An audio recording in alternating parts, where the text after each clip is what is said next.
महादेव को अगर एक शमी का पत्ता दशमी के दिन समर्पित कर दिया जाता है तो जिंदगी में कभी वैभव और धन की कमी नहीं आती। उसी तरह इस हृदय को शिव तत्व में 5 दशमी 5 शमी पूजन कर ली जाती है तो जो भी आपका द्रोही होता है वो आपसे दूर हो जाता है या आपसे स्नेह कर कर आपके करीब आ जाता है। 5 कोई सी भी दशमी पर शमी के वृक्ष के नीचे जाइए, घी का दीपक लगाइए, शुद्ध जल तांबे के पात्र में लेकर जाकर अर्पित करिए। पहले दीप जलाना, उसके बाद शमी के पौधे में जल डालना और पौधे उस वृक्ष के नीचे बैठकर जल चढ़ाकर वहीं पर एक चावल का दाना समर्पित कर कर बाबा से प्रार्थना करना कि बाबा मुझे बहुत कष्ट है, ये मेरा एक तकलीफ मुझे दे रहा है, बस आप मेरी तकलीफ को दूर करना। शिव की ऐसी कृपा होगी। कोई सी भी 5 दशमी आप चुन लीजिए, परंतु वो दशमी अमावस्या के पहले वाली नहीं होना चाहिए, वो पूर्णिमा के पहले वाली। जिस व्यक्ति की नौकरी नहीं लगती, सर्विस नहीं लगती, हर जगह पर अप्लाई कर रहा है, बार बार इंटरव्यू देने जा रहा है, लगातार उसको अगर सफलता प्राप्ति नहीं हो रही है तो धतूरा ढूंढो। धतूरा कहीं बाजार में नहीं मिलेगा, किसी वृक्ष से धतूरा तोड़ लिया, कुछ मत चढ़ा, तू शंकर जी के मंदिर में जाकर तेरा नाम और गोत्र बोल और शिव जी को धतूरा चढ़ाना चालू कर दे और बाबा से विनती कर, धतूरा चढ़ाना चालू कर। अब धतूरा कोई बहुत कीमती होता है क्या? बहुत पैसे का मिलेगा क्या? कहीं पे भी मिल जाएगा। धतूरा तोड़ और चढ़ा शंकर जी को। रोज नियम बना ले कि एक धतूरा मैं शंकर जी को चढ़ाऊंगा, प्रतिदिन चढ़ाऊंगा, शिव जी से जाकर निवेदन करूंगा प्रतिदिन। शंकर जी की प्रिय वस्तु में धतूरा, बेलपत्र आदि कादि की तो है, क्या है? चढ़ा रोज एक धतूरा, फिर वही धतूरा जिसके यहां तू इंटरव्यू देने जा रहा है उसी के सिर पे चढ़ गया। जो तूने शिव जी के चढ़ाया वही धतूरा वहां चढ़ा है, तू क्यों चिंता करता है? तो दशमी जब तिथि आए, शमी के पत्ते 5, 5 दुर्वा, 5 बेलपत्र, भगवान शंकर के मंदिर में 1 शमी का पत्ता, 1 दुर्वा, 1 बेलपत्र भगवान शंकर से अपनी कामना करके अपना गोत्र बोलकर शंकर भगवान के शिवलिंग पर समर्पित कर। फिर दूसरा पत्ता, दूसरा शमी पत्ता, दूसरी दुर्वा, फिर शिव जी पे समर्पित कर। 5 पत्ते शमी के, 5 दुर्वा, 5 बेलपत्र, 1 लोटा जल 3 बार शंकर जी को उसी जल से 3 बार समर्पित कर।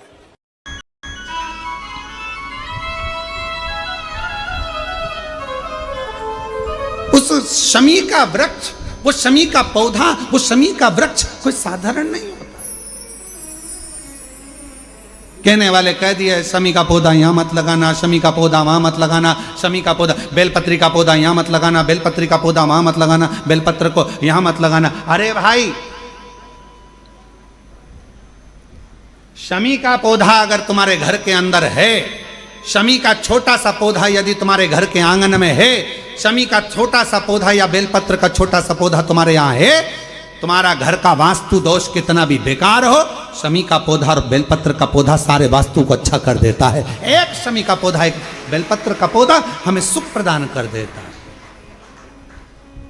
एक पौधा।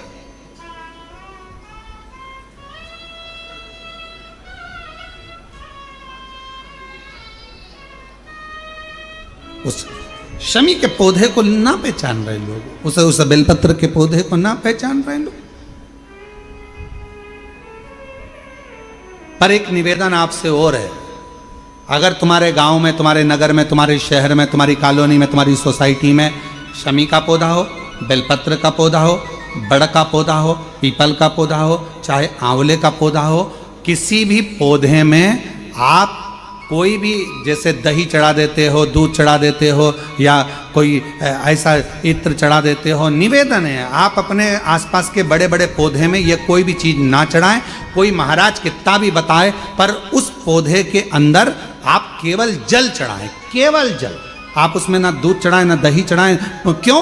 क्योंकि पौधे में जब दही जाता है तो दही जाने के कारण, इत्र जाने के कारण, तेल जाने के कारण, कोई सामग्री जाने के कारण वो बड़े से बड़ा पौधा सूखने लगता है। हमारा करवत निवेदन है आपसे, उस पौधे में जब भी बेलपत्र का पूजन करने जाओ, ना दूध चढ़ाना, ना दही चढ़ाना, केवल जल चढ़ाना। आप बड़ के पेड़ की पूजन करने जाओ, केवल जल चढ़ाइए। आप आंवले की पूजन करने जाओ, केवल जल चढ़ाइए। आप शमी के पेड़ की पूजन करने जाओ, केवल जल चढ़ाइए। जल के सिवाय उसके नीचे ना दूध चढ़ाइए, ना दही चढ़ाइए, ना उसमें इत्र चढ़ाइए, ना तेल चढ़ाइए, ना कोई सामग्री चढ़ाइए। उसके नीचे केवल जल चढ़ाओ। क्यों?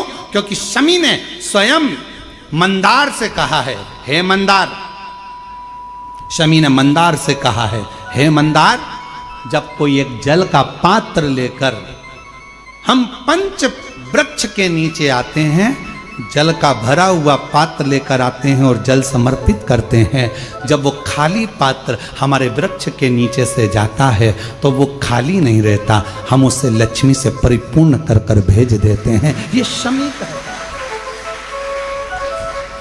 अब ना जाने तुमको कौन कह देता है कि उसमें दूध चढ़ा दो, उसमें तुम्हें दही चढ़ा दो, उसमें ये चढ़ा दो, उसमें इत्र चढ़ा दो। किसी का कहना मत मानो, आप शिव महापुराण का कहना मानो। एक लोटा जल शमी के वृक्ष के नीचे चढ़ाओ, बेलपत्र के वृक्ष के नीचे चढ़ाओ, चाहे आप बड़े वृक्ष के नीचे चढ़ाओ, चाहे आप आंवले के वृक्ष के नीचे चढ़ाओ, चाहे पीपल के नीचे चढ़ाओ, पर जल चढ़ाओ। इसके सिवा कोई सामग्री। अभी हमने देखा कई लोग, अभी दीपावली के पहले हमने देखा भारत के भूमि में कई ऐसे लोग हैं जो ना जाने कहां कहां से ऐसे लोग पृथ्वी पर आ गए हैं, जो लक्ष्मी की पूजन करते हैं और अगले साल की लक्ष्मी को उठाकर पीपल के पेड़ के नीचे धरी आते हैं,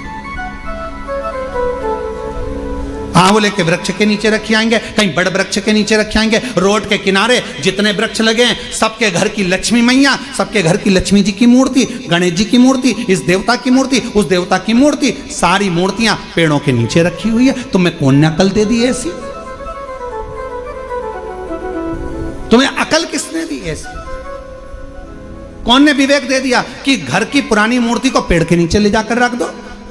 तुम्हारे घर की पुरानी मूर्ति है, घर में एक बाल्टी लो, घर में एक टब लो, उस बाल्टी में पानी भरो, तुम्हारे घर की पुरानी मूर्ति उस पानी के अंदर डाल के रखो।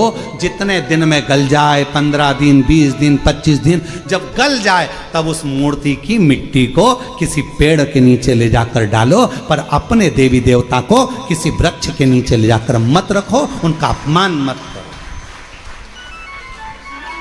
उनको अपमान मत करो। ना जाने कौन ऐसा विवेक दे देता है तुमको, ना जाने कौन ऐसी बुद्धि दे देता है कि भगवान की अगले साल की मूर्ति को गणेश जी की उठाओ, पेड़ के नीचे रखिया, लक्ष्मी जी की मूर्ति उठाओ, पेड़ के नीचे रखिया, देवता की मूर्ति उठाओ, पेड़ के नीचे रखिया। नहीं, उस मूर्ति को अपने घर की पानी की बाल्टी में, पानी में उसको गलाओ, मिट्टी इकट्ठी हो जाए, तब पेड़ में डाल लिया, पेड़ में डाल। करोगे? अरे बोलो तो जम के कि यहां से सुनी और यहां से निकाल दी, बची कुची थी, कथा में से गए तो झटकार दी। घर के लोगों ने पूछा कथा में गई थी सीहोर कुबरेश्वर धाम, क्या लेके आई? महाराज ने सुनाया तो बहुत कुछ था, पर समझ में नहीं आया करना क्या। समझो, हमारे देवता का अपमान हम क्यों करें? हमारे देवी देवता को लोग देखकर हंसते हैं। जब ड्राइवर गाड़ी चलाते हैं और पेड़ के किनारे पर जो मूर्तियां रखी रहती है, उनको तो मालूम ही नहीं है कि पेड़ के किनारे मूर्ति रखी है। उनने तो गाड़ी चलते मुंह में गुटखा भरा हुआ है, तंबाकू भरा हुआ है, पिचकारी मार दी, वो तुम्हारे देवता पर गई। तुम्हारे को बददुआ नहीं लगेगी? तुमको अपशब्द नहीं लगेगा? जरा विचार करिए। इसलिए पेड़ों के नीचे मूर्ति रखना बंद करिए, उस मूर्ति को घर में ही बाल्टी में गलाओ, मिट्टी तैयार करके वो पेड़ के नीचे चढ़ाओ, स्वीकार होगी। हमारी बात का लोगों को बुरा जरूर लगेगा, लग जाए तो फिर भी, वैसे भी हमारी बात का बहुत बुरा लगता है, तो इस बात का भी अगर बुरा लगे तो मैं हाथ जोड़कर निवेदन करता हूं, क्षमा करिएगा। पर हमारे सनातन धर्म पर कोई उंगली उठाए, हंसे, ये हमें स्वीकार नहीं, ये हमें स्वीकृत नहीं है महाराज, ये स्वीकृत ही नहीं। शिव तत्व कह रहा, भगवान स्वीकार करें। शमी के वृक्ष के नीचे की मिट्टी और शमी की पत्ती, अवधूतेश्वर महादेव का नाम लेकर यदि यूरिन से जुड़ा हुआ कोई भी प्रॉब्लम होता है तो नाभि के नीचे गीली कर कर उस मिट्टी को लगाया जाए। 5 मिनट, 7 मिनट, 5-7 मिनट तो बहुत हो गए, 5 मिनट में आपको उसका फर्क दिख जाएगा। 5 में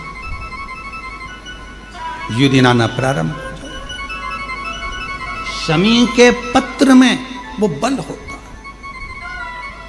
शमी के पत्र।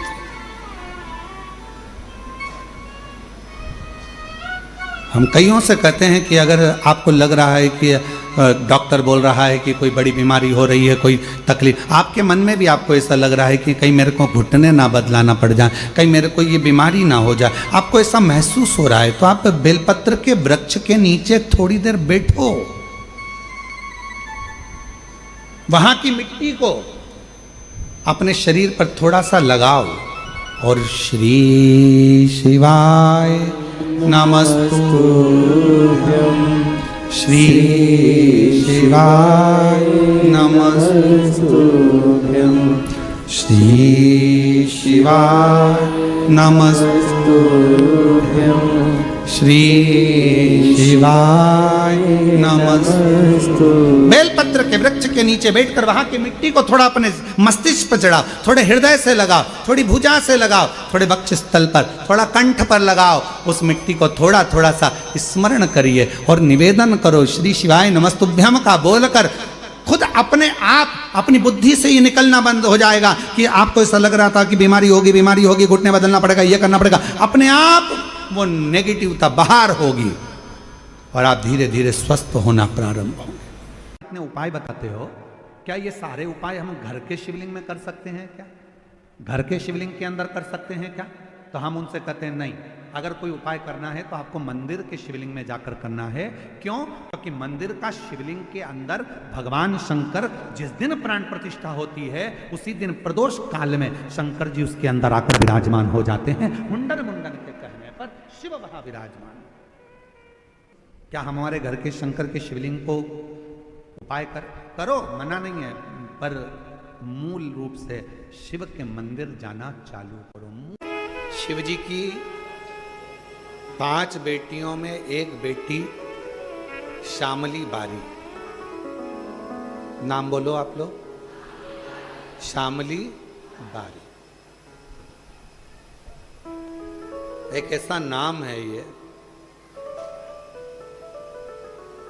महाराज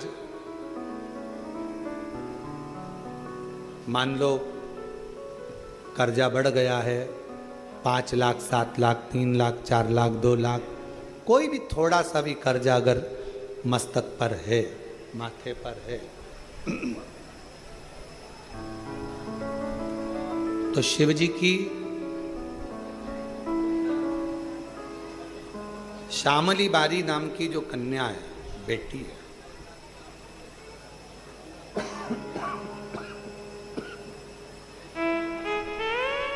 उस बेटी का नाम लेकर लाल चंदन बीच वाली पत्ती पर लगाकर, लाल कलर का चंदन बीज वाली पत्ती पर लगाकर भगवान शंकर के ऊपर जहां भी तुम बैठे हो डंडी का मुख अपनी ओर करते हुए शिवलिंग पर समर्पित करो। उसी बेलपत्र को वापिस उठा लें, एक रात्रि तक अपने घर पर रखें, दूसरे दिन प्रातः में पुनः उस बेलपत्र का विसर्जन करें।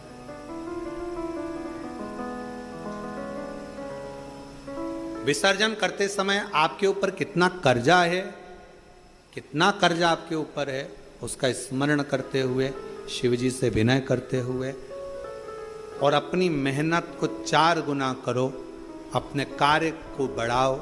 दुकान हो, नौकरी हो, सर्विस हो, बिजनेस हो या कोई भी कार्य कर रहे हो, उसको लगनता से करना प्रारंभ करो। धीरे धीरे मेरा भोले बाबा आपका हाथ पकड़ेगा और कर्जे से मुक्त जरूर करेगा। आज के समय में, आज के हिसाब से, आज के समय में थोड़ा सा भी लोगों का कर्जा हो जाता है तो लोग तुरंत सुसाइड करने का विचार करते हैं। शिव महापुराण की कथा कहती है जन्म वापिस नहीं मिलना है। मनुष्य का जो जन्म मिला है बड़ा मुश्किल से मिला। किसी माता पिता ने आपको पाल पोस कर कितना बड़ा किया है। उस मां से पूछो जो रात रात भर तुम्हें टीका लगा शरीर में और रात रात भर जागती रही और करवट बदलाती रही तुमको गोदी में लेकर।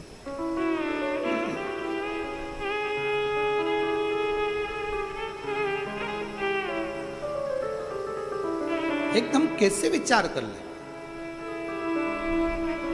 अपने प्राणों को इतना सरल मत समझो, इतना सस्ता मत समझो। कर्जा तुमने लिया है ना तो चुकाओगे भी तुम, मेहनत भी तुमको करना है, परिश्रम भी तुमको करना। बस अपने मन को मजबूत बनाना कि मेरा कुबेरेश्वर बाबा, उसको कुबेर भंडारी कहते हैं। जब सबका भंडार भर सकता है तो मैं थोड़ा इंतजार करूंगी, मेरा भी भंडार भरेगा और कर्जा जरूर भरेगा। थोड़ा देरी हो सकती है।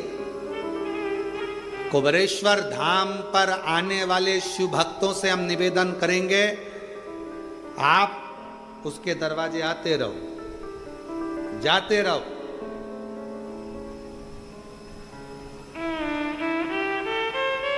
कभी तो सुनेगा मेरी भी पुकार को, कभी तो सुनेगा मेरी भी पुकार को, कभी तो भरेगा मेरे भी भंडार को, कभी तो भरेगा मेरे भंडार को।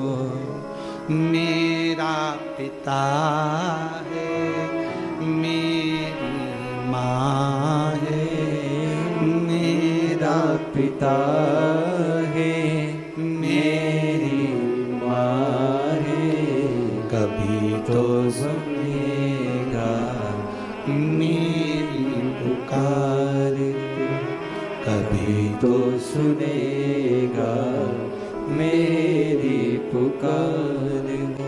वो सुनता, थोड़ा देरी हो सकती, थोड़ा समय लग सकता। बहुत ध्यान देना इस कथा पर। शिव के मंदिर में कभी भी जाओ, तुम्हारा बेटा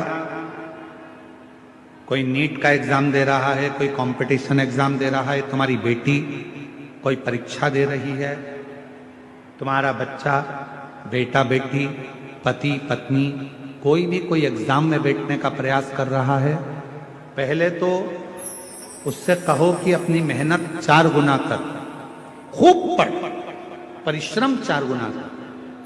और मान लो 5-6 बार दे चुका, 2-4 साल हो गए, 5 साल हो गए, तो फिर उससे कहो शंकर के मंदिर में 7 दुर्वा लेकर जाओ। कितनी दुर्वा? यहां क्या बोलते हैं झारखंड में? दुर्वा कि दूब बोलते हैं? दुर्वा। 7 दुर्वा शिव के मंदिर में लेकर, जब जल का पात्र साथ में, 7 दुर्वा को नीचे की ओर रखो, हथेली पर जल का पात्र हाथ में लेकर भगवान देवाधिदेव महादेव को जल समर्पित करो। 7 दुर्वा में से 6 दुर्वा षडानंद कार्तिकेय जी को समर्पित कर दो, 1 दुर्वा भगवान शंकर के शिवलिंग पर चढ़ा। अपने हाथ की 3 उंगलियां शिवलिंग का स्पर्श करो और अपनी कामना कहकर, बाबा बहुत एग्जाम दे चुका हूं, बेटा बेटी ने बहुत परीक्षा दी है, हो नहीं रहा बाबा, अब आपके भरोसे है। बाबा को विनय करो, शिव जी पे चढ़ी हुई बेलपत्र दुर्वा वापिस लेकर आओ। जिस बच्चा जब एग्जाम के लिए जाए, परीक्षा देने के लिए जाए, उस दिन वो दुर्वा को अपने मस्तक पर प्रणाम कर कर, नमन कर कर, षडानंद कार्तिकेय का स्मरण कर कर फिर एग्जाम के लिए जाए। पढ़ाई अच्छी करना, दिल से करना, मेहनत ज्यादा करना और एक बार ये प्रयोग कर कर देखना, मेरा षडानंद कार्तिक सफलता जरूर प्रदान करे। 6 मुख से षडानंद कार्तिकेय जी का जो वर्णन हमारे शिव महापुराण में किया गया है, स्कंद पुराण में किया गया है, षडानंद कार्तिकेय जी फल शीघ्र प्रदान करते हैं, शीघ्र फल। महाराज तारकासुर का संहार हो, षडानंद कार्तिकेय जी ने बाण छोड़ा और षडानंद कार्तिकेय जी ने जैसे बाण छोड़ा तारकासुर के शरीर को लगा, तारकासुर के प्राण छूट गए। देवताओं ने पुष्प की वृष्टि करी, रे तारकासुर तेरे हृदय में शिव बसे थे, इसलिए तूने षडानंद कार्तिकेय का दर्शन। शिव को समर्पित करें, अपने भाव की निर्मलता शिव से स्वीकारें। 7 दुर्वा 1 लोटा जल षडानंद कार्तिकेय का स्मरण कर कर जब हम चढ़ाते हैं तो उसका फल हमको मिलता, उसका फल प्राप्त होता।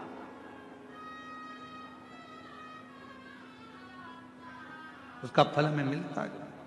शिव कथा का महाराज, रविवार को अगर लोटा भरकर शिव को समर्पित करा जाता है तो घर में तेज लक्ष्मी प्राप्त होती है।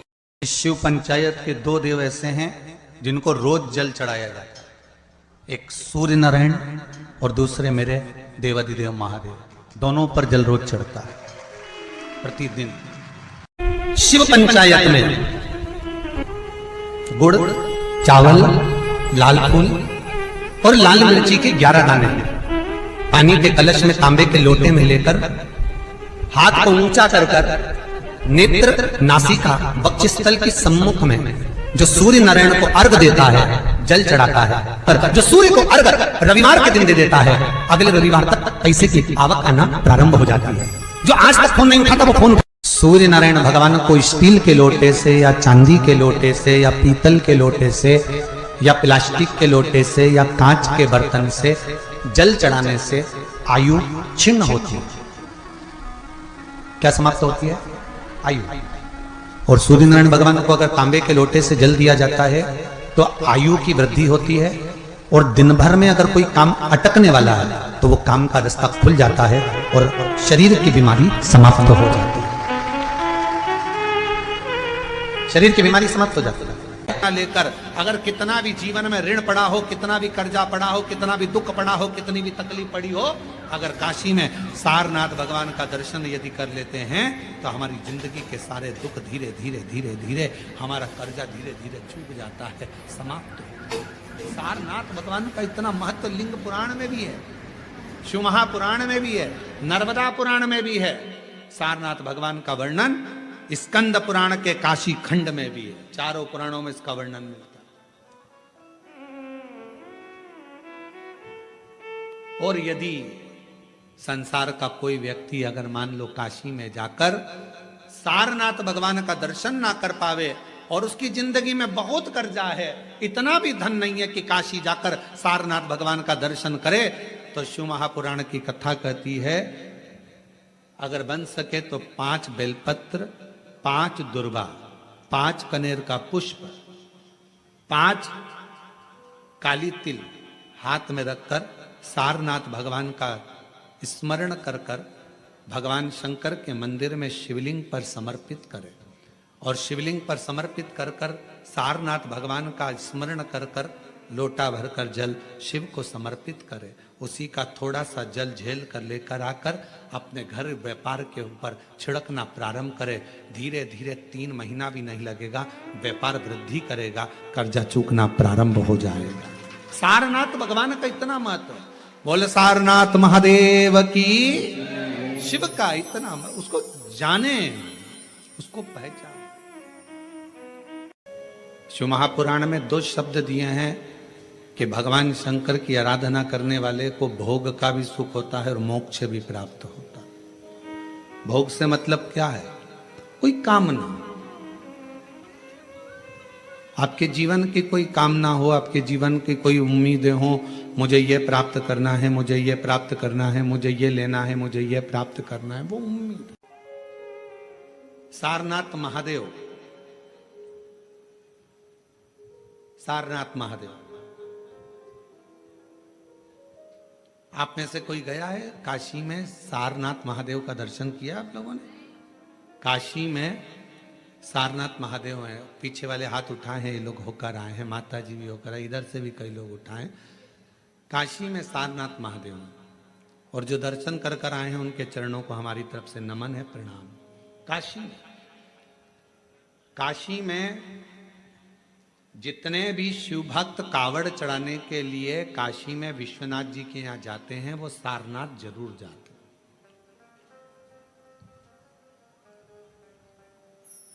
कौन है ये? कहा एक सारंग ऋषि काशी के नजदीक में रहते थे, भ्रमण किया करते थे, काशी के आसपास का घुमा करते थे। एक दिन सारंग ऋषि के मन में भगवान विश्वनाथ जी को दर्शन करने का भाव प्रकट हो गया।